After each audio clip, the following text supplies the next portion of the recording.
রোহিতের master stroke, Mumbai অধিনায়কের বুদ্ধির প্যাচে review খোয়াল Delhi. মাঠে ব্যাটে রানের চেয়েও যেন এদিন রোহিত শর্মার ক্ষুরোধার মস্তিষ্ক বেশি কথা বলল। শনিবার মুম্বই ইন্ডিয়ান্স বনাম দিল্লি ক্যাপিটালস ম্যাচে এক মজার ঘটনার সাক্ষী থাকলেন ক্রিকেট প্রেমীরা। স্রেফ শরীরী ভাষায় বিভ্রান্ত করে জাতীয় দলের সতীর্থ কুলদীপ যাদব, লোকেশ রাহুল ও অক্ষর পটেলকে দিয়ে ভুল রিভিউ নেওয়ালেন হিটম্যান। কি ঘটেছিল সেই মুহূর্তে? মুম্বইয়ের ইনিংসের তখন নবম ওভার চলছে। কুলদীপ যাদবের একটি লেগ স্টাম্পের বাইরের ডেলিভারিকে সুইপ করতে যান রোহিত। বল সরাসরি জমা হয় উইকেটরক্ষক রাহুলের দস্তানায়। কুলদীপ ও রাহুলের নিশ্চিত বিশ্বাস ছিল যে বলটি রোহিতের ব্যাটে লেগেছে, কিন্তু আম্পায়ার সেই জোরালো আবেদন নাকচ করে দেন। যে চালে কুপোকাত দিল্লি। ঠিক এই জায়গাতেই আসর জমিয়ে দেন রোহিত শর্মা।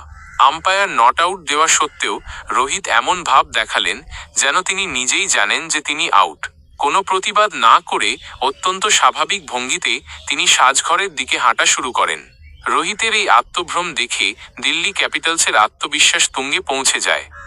ভুল সিগন্যাল, রোহিতকে ক্রিজ ছেড়ে বেরিয়ে যেতে দেখে দিল্লি অধিনায়ক অক্ষর পটেল নিশ্চিত হয়ে যান আউটের ব্যাপারে।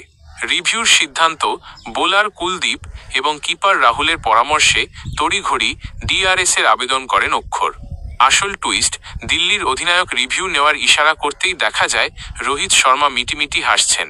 আলট্রা এজে দেখা যায় বল আর ব্যাটের মধ্যে যোজন দূরত্ব ছিল। শেষ পর্যন্ত রিভিউ নষ্ট করে মাথা নিচু করতে হয় দিল্লিকে, আর সতীর্থদের বোকা বানিয়ে রোহিতের সেই চতুর হাসি নেট পাড়ায় ভাইরাল হয়ে যায়। বুদ্ধির লড়াইয়ে অভিজ্ঞ রোহিতের কাছে এভাবেই যেন খড়কুটোর মতো উড়ে গেল দিল্লির পরিকল্পনা।